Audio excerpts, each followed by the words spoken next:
Once, it was unthinkable. Nokia, a name synonymous with mobile phones, a global titan that dominated the nascent cellular industry for over a decade, seemed invincible. From humble beginnings in Finland, it pioneered the very concept of accessible mobile communication. At its peak, Nokia held an astonishing 40% of the global mobile phone market, a figure unheard of before or since. Yet, in what felt like the blink of an eye, this colossus crumbled.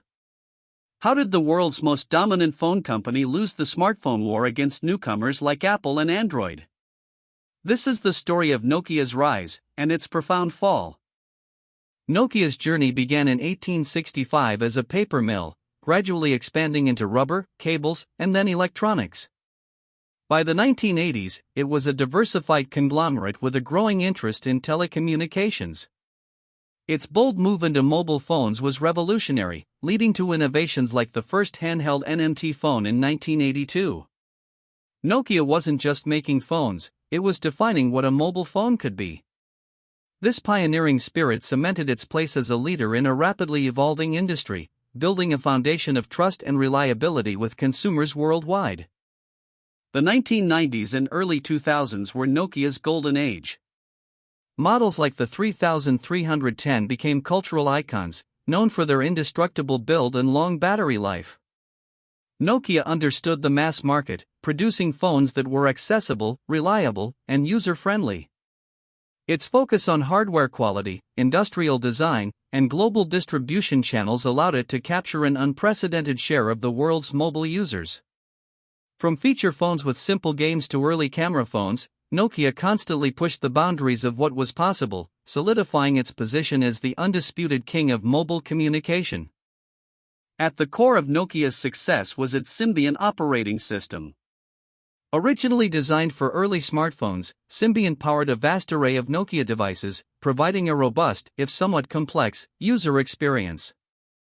It was optimized for low power consumption and hardware efficiency, traits crucial for the mobile phones of the era. Nokia's control over Symbian gave it immense power, allowing it to tailor the software to its hardware. This integrated approach served Nokia well for many years, creating a powerful synergy that helped maintain its market dominance against a fragmented field of competitors. While Symbian was technically capable, its closed nature and developer complexity began to show cracks as the mobile landscape evolved. Nokia's focus remained largely on hardware and core phone functions. The concept of an expansive, easy-to-access app store, a seamless ecosystem of third-party applications, was not prioritized. Developers found Symbian challenging to build for, and users had limited options beyond pre-installed software. This oversight, seemingly minor at the time, would prove to be a foundational vulnerability, leaving Nokia unprepared for the coming revolution that would redefine mobile usage. Then came January 9, 2007. Steve Jobs introduced the iPhone, a device that was more than just a phone. It was a mobile computer, a revolution in user interface, with its multi-touch screen and intuitive operating system. For many, it was the first true smartphone. While Nokia had smartphones running Symbian for years, they were often complex and button-heavy. The iPhone offered a radically different vision, elegant design, fluid interaction, and an emphasis on internet services and a vibrant app marketplace. This event marked a seismic shift, but Nokia's initial reaction was one of skepticism and dismissal.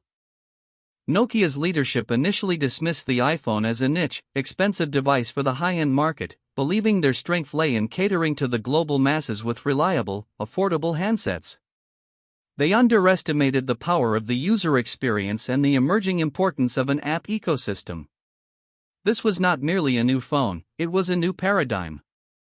Rather than seeing it as a fundamental threat, Nokia executives viewed it through the lens of their existing business model, believing they could simply add touchscreens to Symbian phones. This profound misjudgment would prove catastrophic. The challenge wasn't just Apple. In late 2007, Google unveiled Android, an open-source operating system designed from the ground up for smartphones.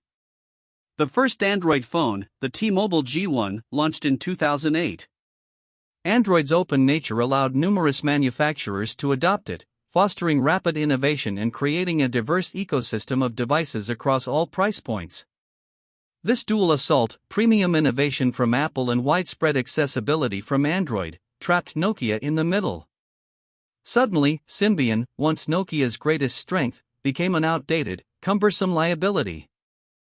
Nokia's corporate culture, once a source of strength, became a roadblock. Multiple internal projects for new operating systems like MeeGo and Memo competed, but none received the full backing or urgency needed. Decision-making became slow and fragmented. Engineering teams, accustomed to Symbian's legacy, struggled to adapt to the agility required for modern software development. There was a lack of unified vision and a reluctance to fully commit to a touchscreen-first, app-centric strategy. This internal friction meant Nokia was fighting itself even as external threats intensified. While Nokia attempted to modernize Symbian with touch-friendly interfaces, its underlying architecture proved resistant to change. The operating system was not designed for the multi-touch gestures and fluid animations that define iOS and Android. It felt clunky and unintuitive in comparison. Efforts to simplify Symbian were too little, too late. Developers were flocking to iOS and Android, leaving Nokia's platform increasingly barren of desirable applications. The company found itself trapped by its own success, unable to swiftly re-engineer its core software to meet new consumer expectations. The true battleground of the smartphone era wasn't just hardware or operating systems, it was the ecosystem of apps and services. Apple had the App Store, Google had Google Play. These vibrant marketplaces offered millions of applications, transforming phones into indispensable tools for everything from banking to entertainment. Nokia's Ovi Store, launched in 2009, was a valiant effort but struggled to gain traction. It lacked the breadth and quality of content, failing to attract both top developers and enthusiastic users. This gap became an insurmountable barrier, making Nokia phones feel increasingly irrelevant. In 2010, Nokia brought in Stephen Elop, a former Microsoft executive, as CEO. His infamous burning platform memo to employees vividly described the company's precarious position, stating, "We are standing on a burning platform, and we have to decide how we are going to change our behavior." It was a stark acknowledgement of Nokia's crisis and the urgent need for radical action. The memo highlighted the company's lagging behind Apple and Android, emphasizing that incremental changes to Symbian were no longer sufficient. This set the stage for one of the most controversial decisions in Nokia's history. In February 2011, Elop announced a strategic partnership with Microsoft, abandoning Symbian and the promising MeeGo in favor of adopting Windows Phone as Nokia's primary smartphone operating system. This decision was a profound gamble. It meant giving up control over their software, tying their fate to a platform that was itself a distant third in the smartphone race. The rationale was to create a viable third ecosystem, leveraging Microsoft's software expertise and Nokia's hardware prowess. However, it alienated developers who had invested in Symbian and MeeGo, and confused consumers. The Nokia Lumia series, running Windows Phone, showcased Nokia's enduring strength in hardware design. Phones like the Lumia 800 and 920 were praised for their vibrant colors, sturdy polycarbonate bodies, and excellent camera technology. They were beautiful, distinctive devices in a market increasingly dominated by black and silver slabs. However, beneath the impressive hardware, the Windows Phone operating system struggled.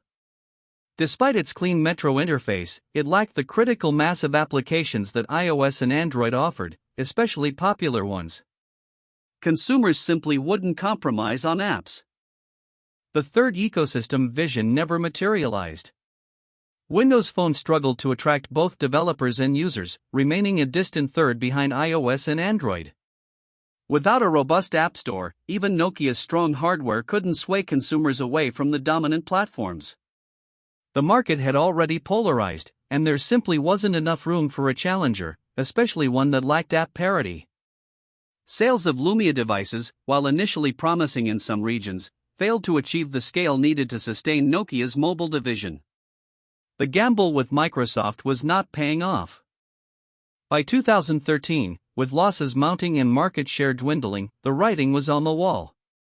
Nokia announced the sale of its entire devices and services division to Microsoft for approximately $7.2 billion. This marked the end of an era. The Finnish company that had defined mobile communication for decades was exiting the handset business. For many, it was a heartbreaking moment, signaling the tragic conclusion of Nokia's inability to adapt to the smartphone revolution. The once dominant giant had been brought down by rapid technological shifts and critical strategic miscalculations. While Nokia exited the phone business, the company itself did not disappear.